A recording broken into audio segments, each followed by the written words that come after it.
I would like to say welcome to you all. If I see just a few unfamiliar faces, but be that as it may, I'd like to say thanks for coming.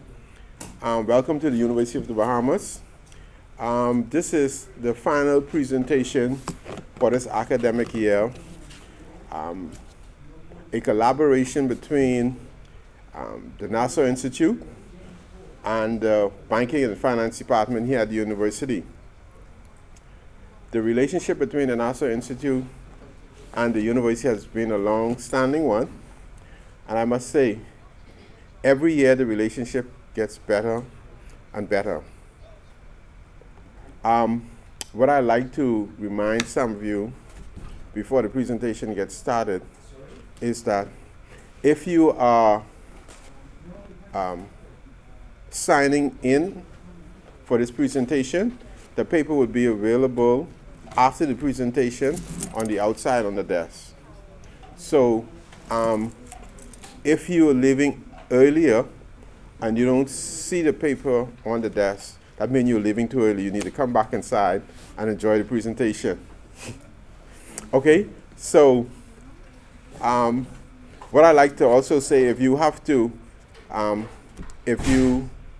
leave, please do so quietly. If you have any electronic devices, please ensure that it's on mute so you won't disturb the presenter. Okay, without further ado, I'd like to call our management student, Mr. Joseph Ford, to introduce our speaker for this evening. Give him a round of applause.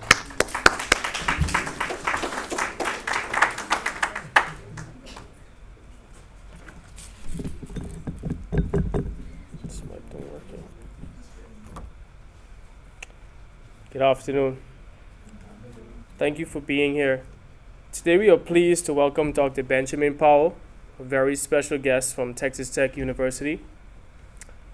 Benjamin Powell is the director of the Free Market Institute at Texas Tech University and a professor of economics in the Rouse College of Business.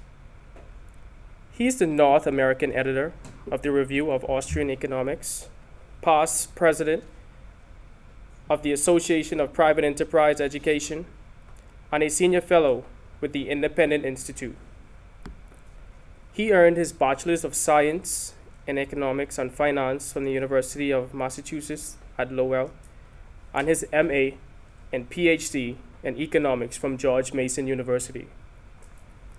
Professor Powell is the author of Out of Poverty, Sweatshops in Global Economy, and editor of 4 others including The Economics of Immigration, Market-Based Approaches, Social Science, and Public Policy. He is the author of more than 50 scholarly articles and policy studies. His primary fields of research are economic development, Austrian economics, and public choice. Dr. Powell's research findings have been reported in more than 100 popular press outlets, including the Wall Street Journal and the New York Times. He also writes frequently for the popular press.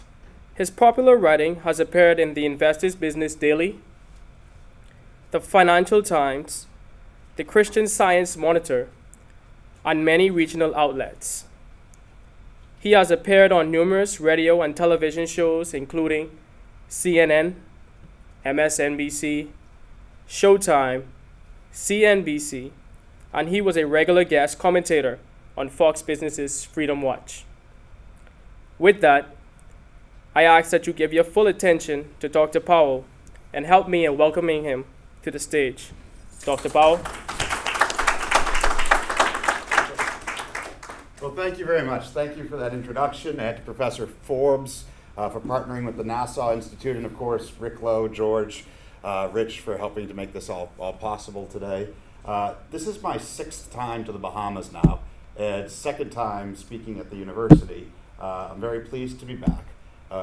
With that said, my talk on immigration tonight does come from a very United States perspective, which has relevance for the position of people in Bahamas who might want to immigrate to the United States, but as I talk about it in the US context, what I'm going to ask us to do is also flip it around and think about the perspective from people in Bahamas of other immigrants wanting to come in here.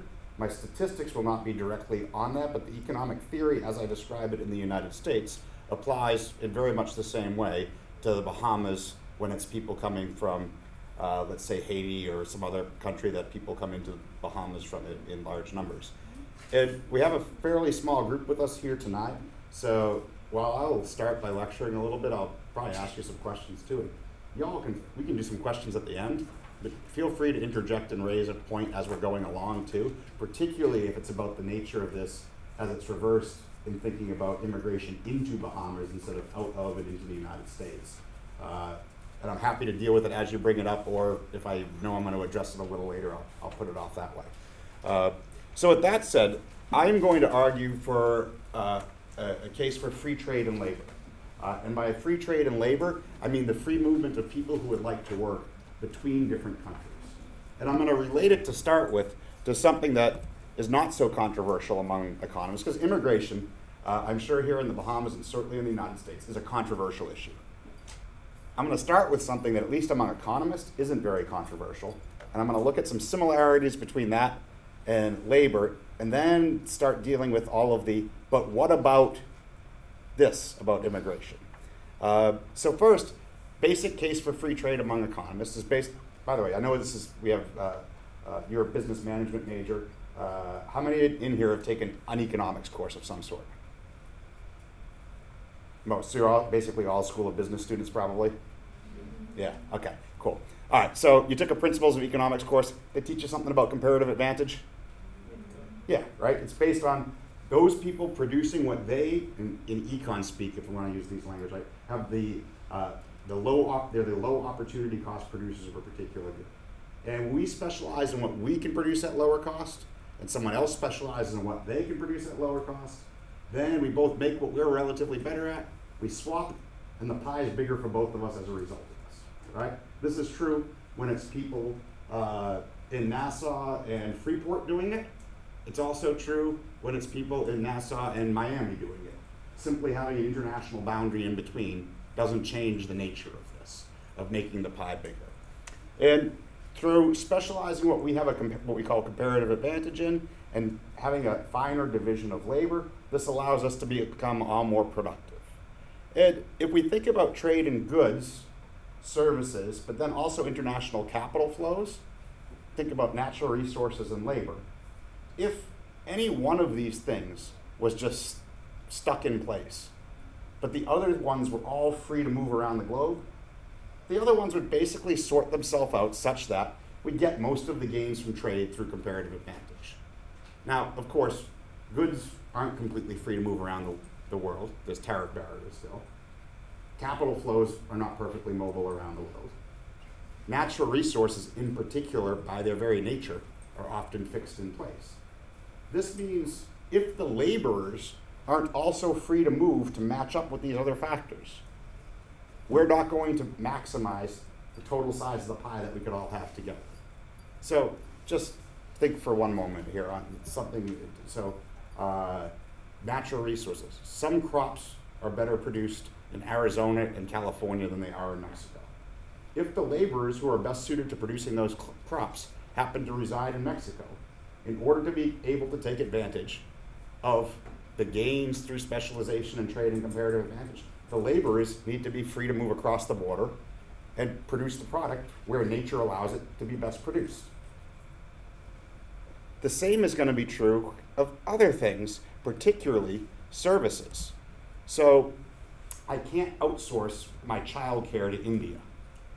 If an Indian nanny is the best person to provide childcare for my son, I can't just put up a webcam and say, here, watch the kid and tell him what not to do. I mean, I could, but even in Texas, that's probably not legal. You actually need the person to be able to move where the service is needed. Similarly, I can't outsource my lawn care to Mexico. If a Mexican is the person who has a comparative advantage in doing the lawn care, he needs to be able to be free to move to where the lawn is that needs to be mowed. And similarly, as I mentioned, with agricultural products that are better grown some places than others. without free trade in labor, we miss all sorts of gains that we could have across these areas that we get in other goods and services. Manufacturing automobiles and tires and whatever else that we ship around the world, that's easier when it's manufacturing. When it's some of these other things, it's a lot harder to trade internationally if the laborers can't move. But what I'm going to tell you is that the economics underlying, basically, division of labor and comparative advantage, are exactly the same, whether we're talking about the goods and services or immigration. Now, what becomes controversial, and I'll do this more in the latter part of the talk, is there's lots of ways that people are different than goods, precisely because they are people, not just laborers. Laborers move, but because they're people too, they also might have children that go to the schools, they might use hospitals, they might commit crimes, they might agitate for social change. These are all things that an apple doesn't do when you trade it across a border. And it's going to complicate the situation a little bit. But this is secondary to the economics, the underlying economics, whether it's apples or people, is just about the same. It's these secondary things that are different that are going to complicate the case a little bit and that we can talk about. So how big are these gains? So thinking globally, you have about 600 million people, or about 14% of the world's population, that respond to surveys saying that they would like to be able to move to another country. For about 100 million of those, the United States is currently their first choice. Currently, there's only 232 million people who reside in a country other than where they were born. About 40 million of those in the United States, and a little over a quarter of those in the United States are there illegally, not legally. So economists have constructed different models looking at how big the gains from trade are, the gains basically from comparative advantage, if we let people move around the globe. Their estimates vary widely, but what they all have in common is that they are massive. 50 to 150% of world GDP. On average, doubling the output of the globe. And not just doubling it once and then it's being all gone. Doubling it this year, and it stays doubled next year, it stays doubled the year after that, the year after that, the year after that, along with just growing along at whatever your normal annual growth rate would be. This is a massive shift. There's no other economic policies what we could talk about where the gains are potentially this big. Even if they're way off, these gains are still massive. Just 5% of this movement dwarfs all of the remaining gains that we think we could get out of getting rid of all tariff barriers for goods and capital flows. This is a massive amount that's potentially at stake. And in fact, as I think about the other problems that come along with immigration, if we're talking about doubling, now this is if all countries did this, but the gains are similar if we talk about a single country, as I'll show you in a second. Or, excuse me, the gains are also massive when we do this on a country by country basis. But when the gains are that big, when we come up with other problems, if we're at all creative with how we do public policy, could we come up with ways to fix some of those problems that do exist because they're people and not apples by dealing with some of this extra wealth that's created? And I would argue that in most cases, there's creative ways that we could do that that are better than saying, because we're afraid of some other things, we shouldn't let people move. So we call it the place premium, of how much somebody earns more when they move from one country to another without changing anything physical about the person. So in the United States context, somebody moving from from Mexico to the United States, their income goes up by about 150% on average, without them all of a sudden getting a college degree or something else. Just the simple place premium of what, with your same skills, age, educational background, you can earn in Mexico versus the United States. For Nigeria to the United States, it's about 1,000%. From Haiti to the United States, it's also about 1,000%. Why are the gains that big? So I put two pictures up there to just kind of think about this a little bit. So one, that's a taxi cab in Africa, and the other one is in New York City. Which taxi cab driver creates more value? The New York City one, right? Why? So I heard someone say capital. One, we can look at the physical capital, right? This car is clearly superior to that car there. But I don't think that's a lot of the story. That's part of the story. So they have more physical capital to work with. Why else? customers, who said that? Oh, George, you're cheating. The students should do this. The customers that you're serving, where is more value created? By moving somebody a mile down the street in Manhattan, or by moving someone a mile down the street in Nigeria? Manhattan, right?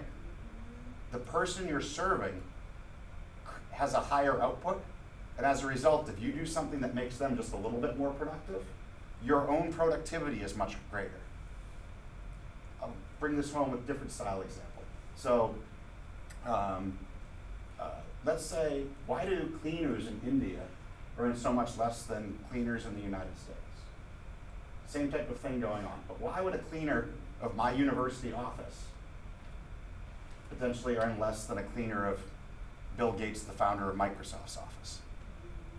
Let's say if I become 5% more productive because my office is clean every day, how big is the economic gain to that?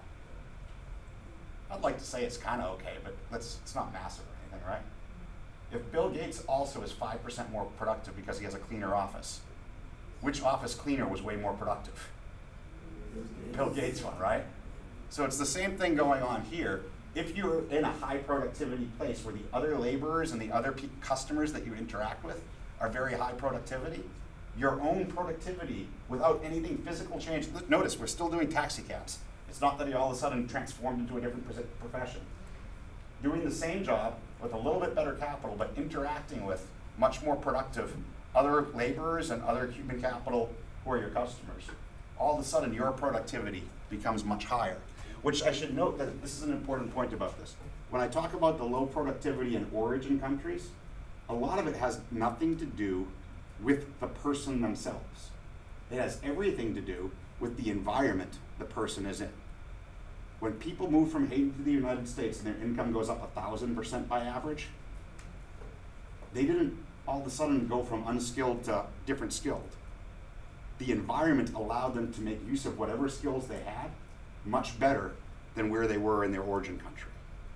As a result, then their income goes up. So this is not a critique of people from poorer countries. It's a critique of the environment which they find themselves in, which sometimes has to do with the physical capital, the other human capital around them, but also, in large part, a lot of really bad government policies. Haiti's poor because Haitian government is horrible.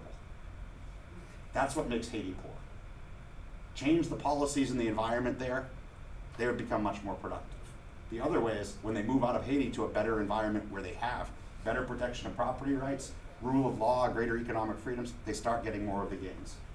Okay, so their productive, their salary or their income is going up 150% or 1,000%. What about the other side of that, whereas their expenses are going up to a higher margin than their customers do? Yeah, so they're, in nominal terms, their expenses also go up because it's a higher cost of living. The gains I'm talking about are real. So adjusting for cost of living, they still go up 150 to 1,000%. So when economists, so I should be better about this. When economists talk across countries, we're always adjusting for what's called purchasing power parity, PPP adjusted, so that we're doing apples to apples. And when we talk through time, we're always adjusting for inflation. If we're not doing that, we're kind of screwing up. So this is already adjusting for that. Okay. The next thing that comes, though, usually is, so that's not controversial. Cool. That's big to them. But what happens to the destination country? So, of course, immigrants make more money when they move. Otherwise, they wouldn't move. But what happens to the welfare of the native-born in the destination country? So this is a calculation for the United States. Although if I did something like this for Bahamas with immigration, the general principles I'm going to show you would be roughly the same. So immigrants who come in, on net, increase, so this is from existing flows of immigration to the United States, about 40 million foreign-born people. Raise the wealth of the native-born, excluding those gains to immigrants, by about $50 billion per year by, this is George Borjas' calculation. He's an economist at Harvard who's very critical of immigration to the United States. He's critical and says we should slow it down or even shut it off. But he doesn't say because it makes us poor. He says because it doesn't make us that much richer and I'm concerned with other problems. $50 billion sounds like a lot of money, but in the context of a $17 trillion economy in the United States, it's relatively modest. Other people's estimates might get you into the hundreds of billions, but still relatively modest as a percent of the economy. Of course, this comes with current quantitative restrictions on immigration. The number could be bigger if you let more in. And the fact that more than a quarter of them are there illegally. When they're there illegally, they're not as able to create as much economic value as they might otherwise be able to do. Because it leads to poor matching of their skills with jobs, because you work in sectors where it's easier to work illegally than necessarily where you're most productive. It basically distorts how you can create value. In fact, the book on the first slide of this, the Economics of Immigration that I edited, that came out of me doing TV shows and public lectures and stuff on this topic for a long time, where what was obvious to me is not all economists agree about what good immigration policy would be, but the ways we disagree are very different than the popular perceptions held by the public. The economists don't say it's going to make the native-born poorer. We say it just doesn't make us that much richer, which means if there's other things I'm worried about, we could give it up and it wouldn't hurt us too bad. But that's still a positive. The next one up, and I bet you can tell me. I don't know this for a fact. I'm guessing here. So you tell me, what's the biggest economic fear people in the Bahamas have of in-migration into the Bahamas? What are the immigrants going to do? Take our jobs. I was right. So this is true in the United States as well. I don't know if you've ever seen the popular little cartoon South Park with the foul-mouthed little kids. They did a whole episode on this where they had the future humans coming back and taking their jobs. They took our jobs. The thing is, there's no economist, there's no serious economist anyway who believes this. So there's no fixed pool of jobs. When you add more workers, you add more jobs. We have a virtually limitless desire for goods and services. If there's more people to make and do stuff for us, we'll want more stuff made and done. What it will do, though, is change the mix of jobs we do, so you get this bias of what the 19th century French economist, the Bastiat, he called the seen and the unseen.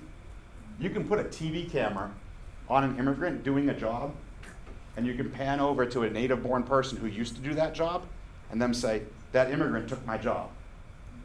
It's one, true, and two, easy to see. But that doesn't tell you on net what happens, because immigrants don't just work. They also consume things. If they consume things, someone has to produce them for them. If someone has to produce them for them, someone needs to hire a worker to produce things for them. Immigrants both take jobs and, through their demands, create jobs. The net effect of this is basically a wash. You get a rotation, and actually this is true like international trade. Same thing with international trade. When we're moving goods between countries, international trade, for companies that compete with the imports, they lose jobs. But ultimately, you have to export things to other parts of the world too. Jobs are created in export industries. The net effect of this is basically nil. It changes the mix of jobs you do, not the total number for the native-born. The total number of jobs in the country goes up because you got more workers. But for the native-born, it's just the mix that shuffles based on comparative advantage, exact same as international trade. So this isn't one of these wrinkles that's like all of a sudden different because workers and laborers are people too. This one's just same as international trade. Now I'll show you a chart here in the United States. So this is 1950 total size of the civilian labor force. We roughly triple it. If we had some fixed pool of jobs, what should happen to long-term unemployment? You have massive long-term structural unemployment, right? We don't. Yeah, if I had another one of these with it, this is the size of the civilian labor force. If I had jobs, it'd basically do the same thing and triple. With each of these gray areas as a recession, you'd get a little jog in between there as a business cycle recession. But we basically tripled it. That's with women entering the labor force, baby boomers, and after 1965 in the United States, a big increase in immigration too. Changes the mix, not the total number of jobs. So I won't read you these long paragraphs that says this. Basically, survey the literature. There's nobody who finds serious evidence that jobs decrease among scholars who study this stuff. The next one that comes up is, well, If they don't take our, so actually I debated, there's something called the Minutemen in the United States, which is like a group on the border that's civilians who try to prevent people from entering the United States. I debated their national chairman on the radio one time, and I've never had somebody who was like so easy to just like hook and pull along like this. It was like, I said the part about it doesn't make our economy poor, it makes us a little bit wealthier. But of course I wasn't talking about jobs. He's like, that's right, it's jobs. And I'm like, yep, so I get done hitting him with this jobs thing. I'm like, of course that's not wages. He's like, that's right, it's wages. Now, guess what? There's no big effect on wages either. So immigrants don't tend to push down the wages of the native-born population overall. Now, let's just do a little experiment before I show you the next slide. We've all taken the Principles of Economics course. Think about supply and demand. What's going to happen with immigration?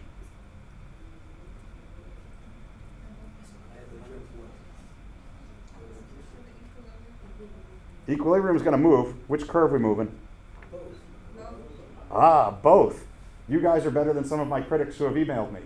So when I say that it's not going to push down our wages, so I get a lot of hate mail, by the way. When I was here last time, I talked about the benefits of so-called sweatshops. I get hate mail for that. I get hate mail for immigration, probably more for immigration. The new book's called Socialism Sucks. I'm going to get a lot more hate mail for that one. But the one that I got on immigration on this particular topic, one time I made the claim that they don't push down our wages on average. The person, I usually just delete the hate mail stuff, but this time I was drunk, so I decided I wanted to write back and have some fun. Then there were like a few more email exchanges after that where he wasn't just calling me names, but actually making a point. And basically what he said is, I don't understand supply and demand, which is a kind of fun thing to accuse an economist of. Because clearly, if you have a native-born labor supply curve with a demand for goods, and then we have immigration, this is the supply of labor plus immigrants, read the damn chart. Wages were here, they got to fall down to there. Now he stopped talking about jobs because he saw that jobs increase, but that's just because he's bad at reading a graph. Because this is the supply curve plus immigrants. This is still your native-born supply curve. So with the lower wages, actually, jobs would decrease for the native-born population. Total jobs would be bigger, but it's entirely made up of immigration. Why is this wrong? Well, one of you are, at least one of you already said it, because you said both curves move. Immigrants demand goods and services too, right? If they demand goods and services, we could shift it out like this, and we're exactly proportional. Wages don't change, and if wages don't change, total native employment stays the same. We just add the number of jobs that we added of immigrants. We could shift it out and it's less than proportional. Now you get some depression of wages and some decrease in jobs, but not as much as what this says. You could also shift it out more than proportional. Plausibly, this is immigration to Monaco, where they don't provide as much to the economy as they demand in goods and services. Then you're actually going to increase jobs and wages. But ultimately, that's an empirical question of which one of these two effects is bigger. There's also something else wrong with this entire framework. Any ideas what else is wrong with it? Is it? It is static. Are the immigrants and the natives the same? If the immigrants don't look like the native-born skills, then it's not just the supply of labor. It's different supplies of labor. This is acting like everybody is a perfect substitute for each other. But if the immigrants have different skills than the native-born population, they're not perfect substitutes, and in fact, they could even be complements. In the United States, our immigration, and I'll be curious to hear from you on yours, I suspect there's something similar going on. Immigration to the United States tends to be disproportionately very low skill and very high skill. So if you walk around, I bet you this is true here, walk around the university, I don't know this, I'm guessing, you guys tell me. Walk around the university and look at the names on the office doors. Is the percent of people who are not native born to the Bahamas higher at the university professors than in your neighborhoods around the rest of the island? Is it? You got a lot of expat teachers here? Yeah, that'd be me. I'm a migrant worker. Okay, so this does hold here then too, I suspect from the economists. So in the United States, it's also true. Walk around the university and in almost all of the cities where the universities are, the percentage of the faculty who are foreign born will be higher than the percentage of the residents of the city. So now, using PhD as a proxy for high skill is questionable in some disciplines, but if we're willing to go along with that, then I don't know if poetry is actually high skill. But if we use PhD as a proxy for this, there's a disproportionate number of high skilled people in a country are foreign born. It's also the case at the bottom end of that, a disproportionate number of people with very low skills are also foreign born. So if we use not having a high school diploma as a proxy for that, that's definitely true in the United States. I suspect that's true with the Haitian immigration to the Bahamas as well, yes? So if we think about these, if I were gonna put a shape to like proportions of immigrants, it looks something like an hourglass, where it's like heavier at the top and heavier at the bottom, and the bottom's probably fatter than the top, is definitely fatter than the top. But as we think about just proportions, it's weighted on both ends. When I think of a native-born population, certainly in the United States case, the shape is more like a diamond. Very few at the very top, very few at the very bottom, but most of them somewhere in the middle. As a result, though, this tells me that for most of them, they're not substitutes, they're complements. That means you free up domestic labor to do the things domestic labor is better suited to do, while the foreigners do the things that they're better suited to do. Sound a lot like comparative advantage to you? It does to me. And to drive this home, sometimes in the United States context, they'll say, the low-skilled immigrants, they just don't bring very much to our economy. And I say, you can't count just what the low-skilled immigrant does. You have to count what the native-born does for the rest of the economy because they were freed up to do it. So to make a concrete example of this, disproportionately women leave the workforce in their late 20s to mid-30s in the United States. But there's more in the United States, more of the people in college today are women than men. These are globally high-skilled people. Why do they leave the labor force? Have children, right? Cost of childcare is really high in most places in the United States. As a result, once you count for your taxes, the cost you have to pay for childcare, a lot of them say, I don't earn that much more by working. I'll take the time off, especially once you have 2 kids. I'll take the time off with the kids, and then maybe go back to the labor force later. But these are high-skilled people leaving the labor force. Now, by the way, I'm not doing like a moralization here. If they want to leave the labor force because they want to be with their kids, I've got no complaints, economic or otherwise, with it. But to the extent that they're influenced by the high cost of childcare, and there's a global supply of people who could provide lowest cost childcare service via nannies, those are high-skilled people leaving the labor force that could be in the labor force if we had more low-skilled immigrants. The same is true in other professions, whether it's the doctor who has to mow his own lawn instead of doing an extra heart surgery. The low-skill immigrant doesn't just do the low-skill tasks, he frees up a native to do a higher-skill task. This is also going to be true with Haitian immigration into the Bahamas for people. So, thus far I've talked pretty much about straight-up economic effects of it. Now let's talk about some either non-economic or economics plus public policy. So the stuff I've told you so far basically is all consistent with free trade in goods and services. It's laborers like they were goods or services moving across borders. Here's some ways that they're different. They don't take their skills out of a poor country. So brain drain. Does it hurt the people who are left behind? Do they consume welfare or other tax-funded services in destination countries? How do they assimilate? Is there a need for assimilation? What if they commit acts of terrorism or crime? Or engage in political activism that changes the institution? So listen, if everybody left Cuba and came and wanted to recreate the institutions of Cuba, whether in Bahamas or in Miami, that would make Bahamas or Miami really poor. Not because of them as laborers, but because of them as bringing a political ideology. Now that said, when Cubans moved to the United States, I don't know of a more anti-communist group in the United States than Cuban immigrants. I think this is true more generally, although that might be an extreme case.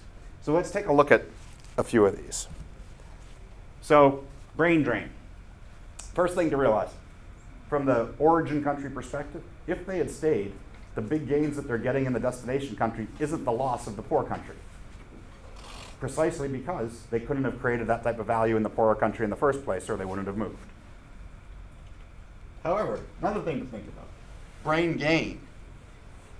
Do people acquire skills specifically because they intend to emigrate and earn a return on those skills? If they do, in the interim, in their origin country, the origin country gets the benefit of those skills temporarily and then loses them later.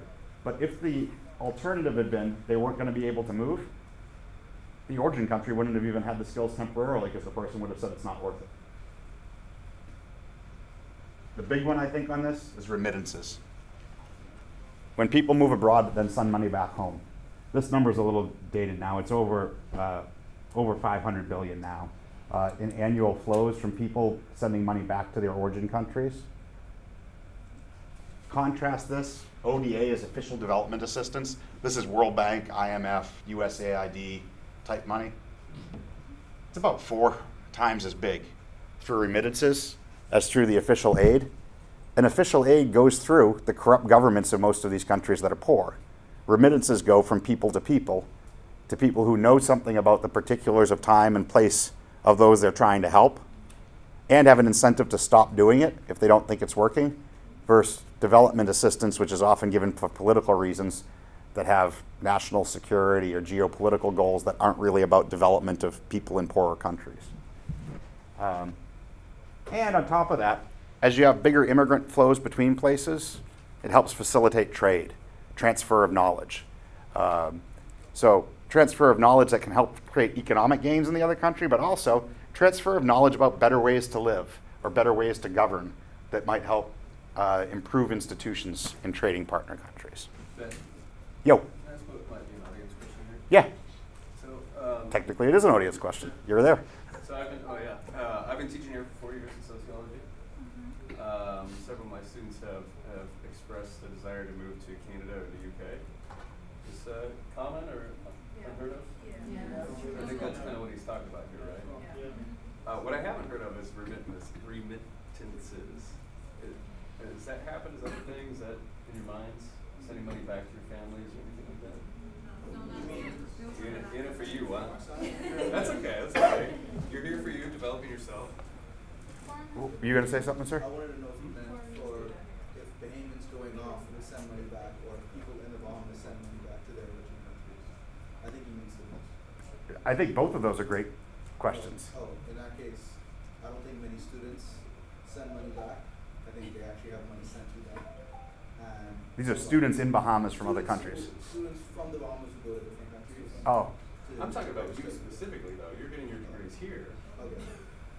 right? And then there are many of my students. I understand what you're saying, right? That makes a lot of sense.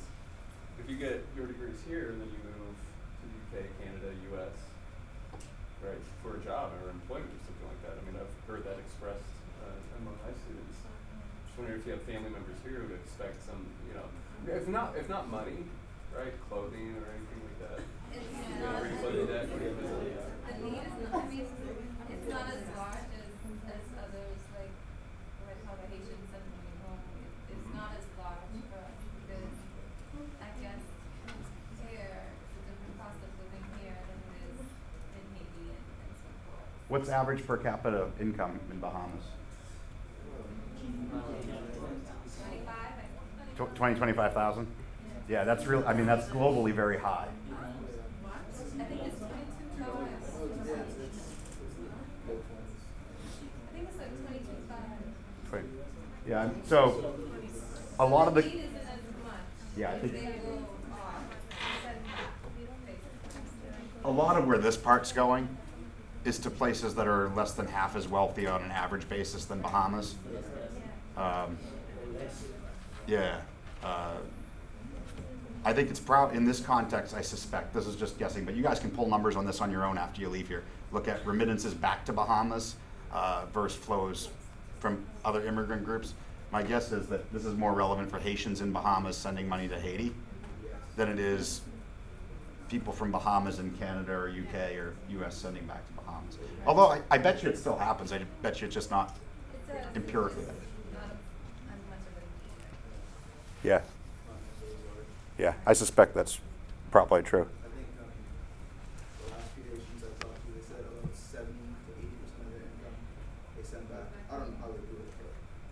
Yeah. 70%. Yeah. That sounds about right to me. All right, so next one then. Fiscal impact. Now, I know more about this in the United States. In fact, I don't know about it in the Bahamas case. But I've got some principles that would work in this case without knowing the specifics of how to address it. First of all, though, we got to figure out what we're measuring. If you want to look at studies about immigrants and are they a tax drain in the United States or a tax gain, you can find studies that tell you anything you want, from horrible tax drain to good tax gain. Everybody can cook the books on these because there's different ways to do it. The obvious way that is wrong is add up the taxes an immigrant pays, add up the goods and services an immigrant consumes, net the effect and see, are they a tax gain or drain? That's wrong because of two different things. One is the dynamic effect, and then the other one's over time or generation. So if an employer hires an immigrant, it's because the employer expects to profit by doing so, right? If an employer profits more, what happens to the employer's taxes? Goes up. Did the immigrant pay that tax? No. Did tax revenue get generated because of the immigrant? Yes. So a good way to do these, you have to do dynamic studies that look at taxes paid by immigrant and taxes generated as a result of immigration paid by others, and weigh that against services provided, consumed. That's step one. Step two, my little kid was with me till 2:30 today. He had to fly back. He's got to go to school. If he were here in this talk and I called him a welfare queen, he would get all offended. But he's a welfare queen. He's 9 years old. He goes to a government-funded school. What do you think the tax revenue this kid generates is? It's not zero, but it's damn near that. He pays some sales taxes and stuff, right? But basically zero. So, welfare queen. Is that really his fiscal impact? No. What might we want to do? We might want to think about how much is his schooling going to cost him over his first 18 to 22 years? What's his average earnings going to be like after that? What are the taxes he's going to pay over that time? Let's discount this back to present value terms and weigh these things against each other. In fact, then we have to think about in the United States context, Social Security, Medicare that they might collect later. Discount that back. That's the right way to do it. Except it's all assumption driven. So is Social Security in the United States or Medicare going to exist in its present form 60 years from now when he'd be eligible? I suspect not.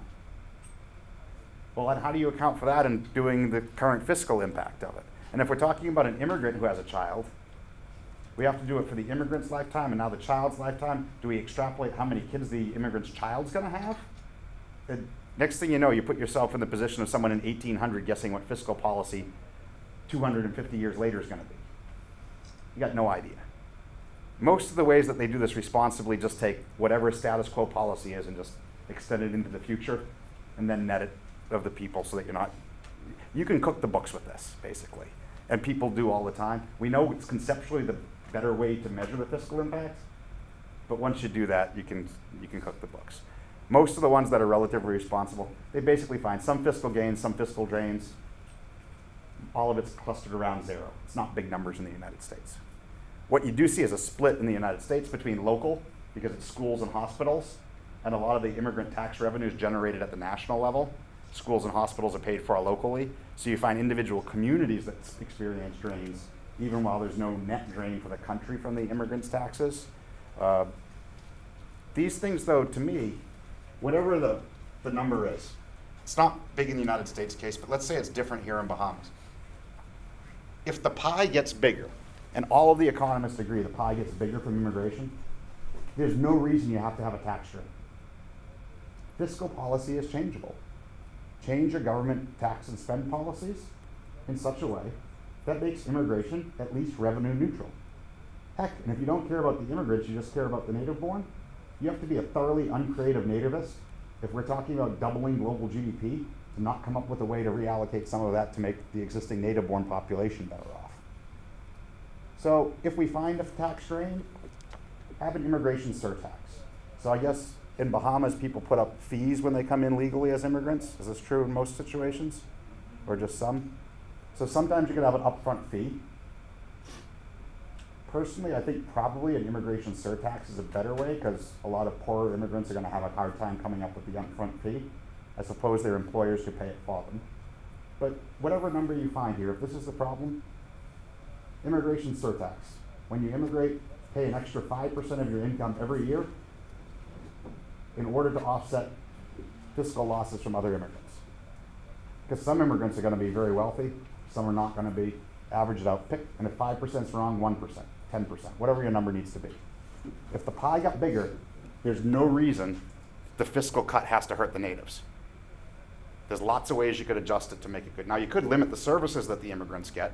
I actually think there's lots of problems with publicly provided school and hospitals that aren't about immigration at all, but that are about everything about how it's done by the government. But as long as it's done by them, I don't think excluding the immigrants is probably a good idea in terms of creating a two-tier society and stuff like that. But just surtax it or upfront fee it. I think surtax is probably better. But in either case, this is solvable. It's not narrowly economic, as in it's not telling us about the pie getting bigger or smaller. The pie's bigger. It's just about the fiscal bite of it.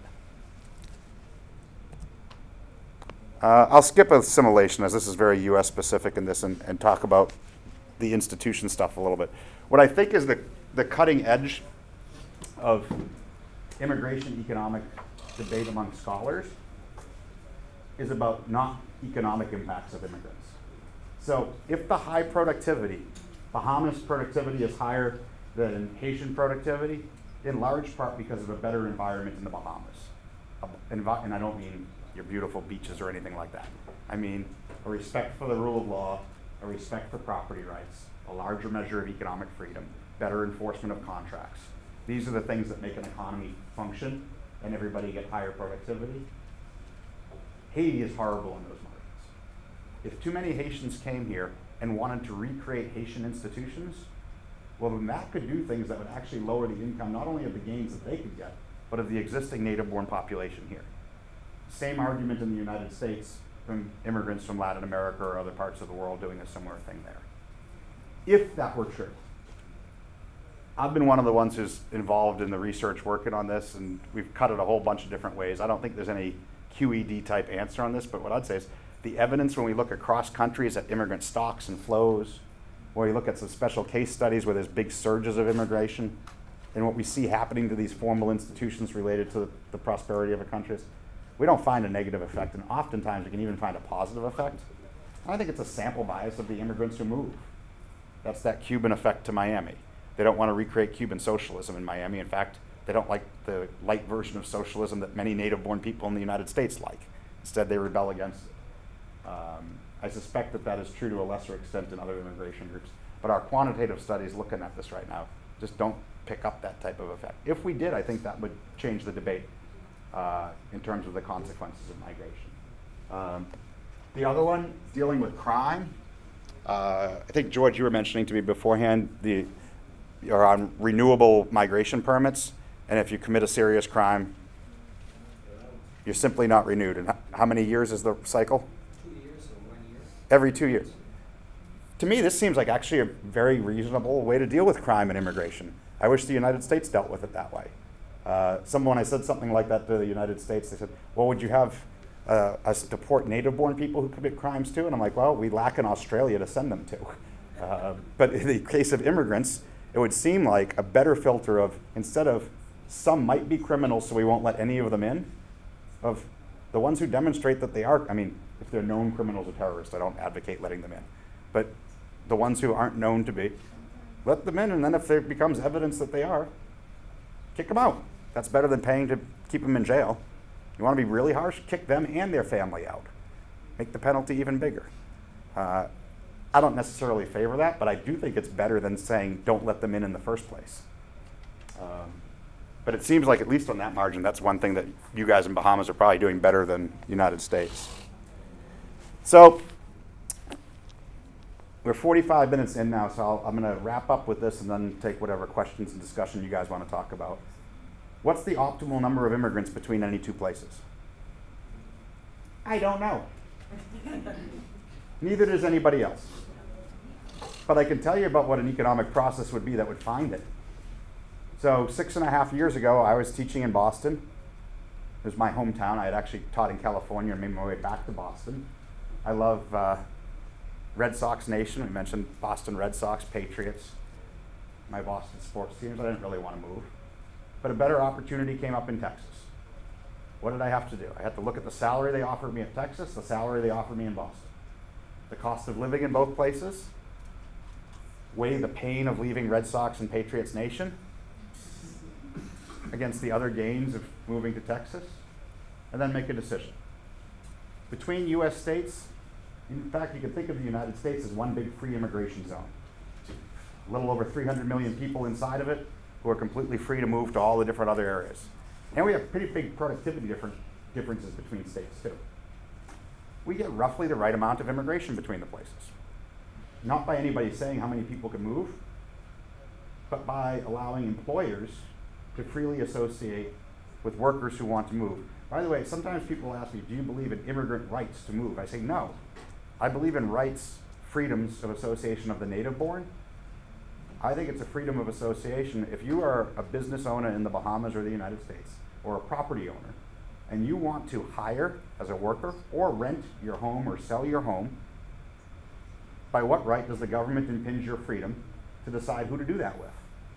And that's what migration restrictions do. Within the United States, there's no internal migration restrictions, so we use this freedom of association to find out something that's roughly the optimal flow between places. But when it comes to international borders, we're way off optimal everywhere because we have massive restrictions by all of our governments on the number of people who can move. And I'll end with an illustration of the gains on a national scale that you're seeing right now. China's economic growth, that's absolutely been massive over the past 20 years. Literally hundreds of millions of people are moving in China, from rural areas to cities, and the income differentials between the rural areas to the more productive cities are bigger than the income differentials between Haiti and Bahamas, or many Latin American countries in the United States. And it's fueling the economic growth there. Again, with getting rid of their effectively getting rid of their internal migration restrictions there. So I would suggest to find optimal immigration, we need a process that's much more like that on international level. And with that, I'll conclude and take questions, thoughts, discussion about this in the Bahamas context that I don't know about, but I'm willing to spitball with you as I go. What ideas do you have that you want to discuss or questions?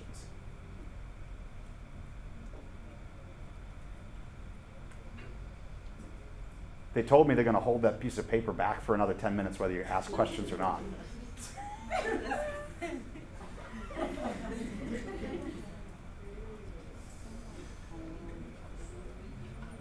have one that might tree off this, but I'll pass that. Do Bahamians from Family Islands immigrate to New Providence? Yes. Is for any of the same reasons that? Yes.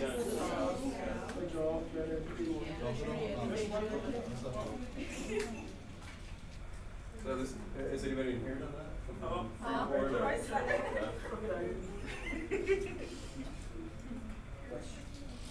Yeah. Is the idea of allowing labor to move a compensation for the lack of movement in goods and services?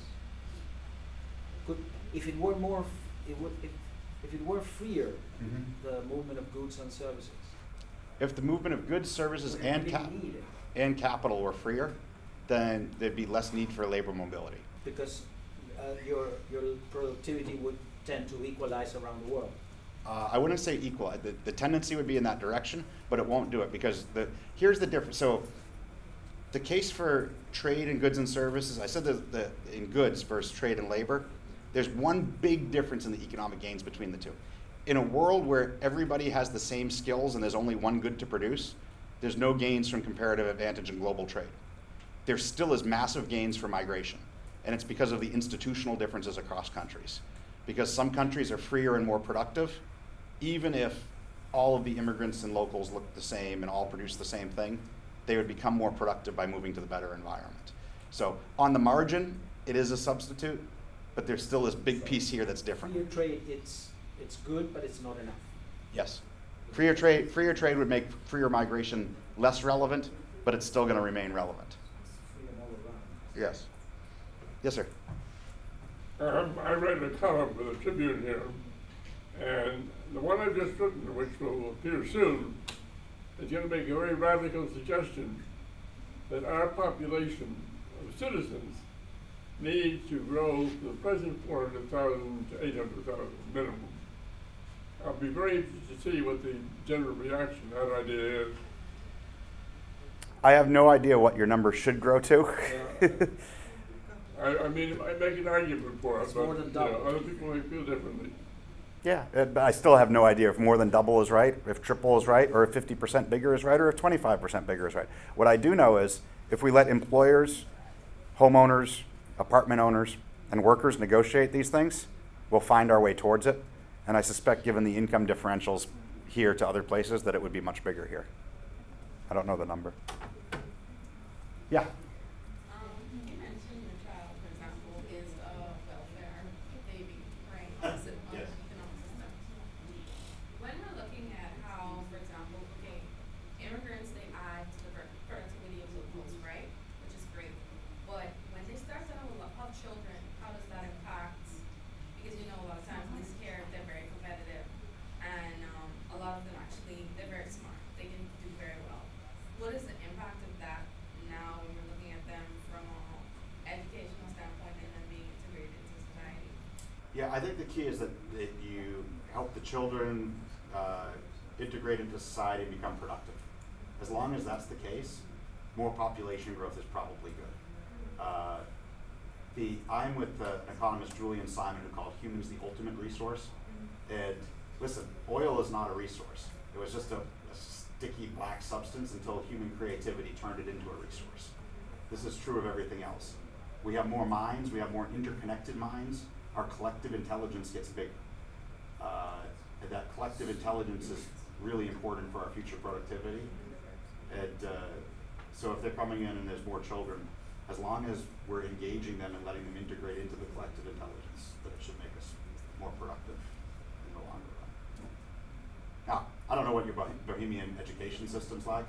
I have plenty of my own critiques about the United States one.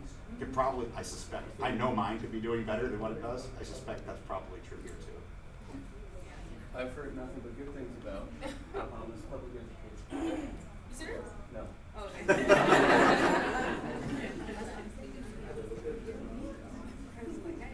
Want me to stir? Anybody else? Okay, in your study, in the past, people generally move for economic reasons. What is the impact of people now moving because of security reasons? As we have more wars being fought or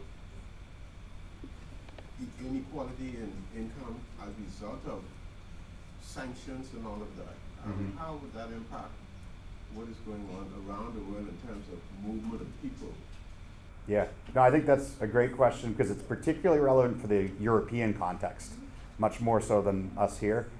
To some extent, what's going on in the United States with some of the caravans from Central America stuff is related to drug war and crime stuff there, but clearly the Middle East, North African migration into Europe, a lot of it's driven by conflict in those areas.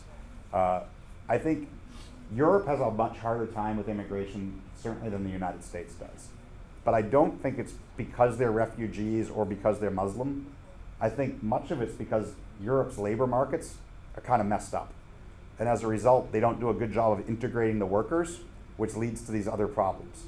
So I'll give you all, for instance, how many of you are not married? Almost all of you, right? So here's what European labor, here's a new law for Bahamas. See if you guys like this one. Before you can go on a date with somebody, you have to promise to marry them with no possibility of divorce. Then you can go on your first date. No? Okay. Now you understand what a French employer's perspective is. An employer in France, when he hires a worker, basically takes on the worker, he cannot fire them later, or he faces severe financial penalties for doing so. As a result, he doesn't want to hire new workers. If he does hire new workers, guess who he hires? The most dependable, least risky ones. These are going to be older workers who are also French, young people who are unproven in the labor market, and particularly immigrants who are unproven in the labor market. He's going to say, just like you would be really selective before you ask that person out on the date. That's what employers, particularly in France, but throughout Europe, are like. But this leads to a really bad dynamic with the refugees who come in, some of whom aren't even allowed to work. But among those who are allowed to work, they face high minimum wages relative to their productivity, worker dismissal laws that make it so employers don't want to hire them. So you get in there, and then you can't work. So what happens? They end up enclaving together. They enclave and they resent the society that's not helping them, and that society resents them enclaving and not letting you get this horrible dynamic. And I think a lot of what's happening in Europe, now Europe's different anyway, certainly when you look at the Balkans and problems of Christian-Muslim relations for many years, things are different. But I think a big chunk of it is bad labor market economic policies that make those refugees seem different when those refugees really would be more like normal economic migrants if the economy could integrate them better. When we see Somali refugees to the United States, and we see economic integration with them in a way that you don't see the same thing happening in Europe.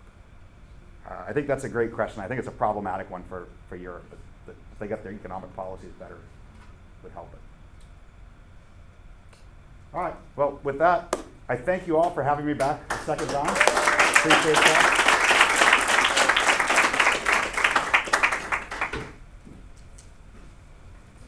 Rick sent some Oh, all right.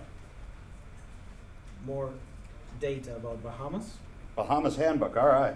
And this is an essay that Rick wrote about something very few people know about, an independent movement that happened in Nassau. Hope you enjoy it. Okay. Thank you very much. Thank you very much. Thank you all. Thanks to the University of the Bahamas. Thanks to our sponsors. And I hope to see you soon. And please remember to try to get the suggestions of your colleagues regarding future subjects. That would be a good input for the Nassau Institute. Thanks very much. Thank you.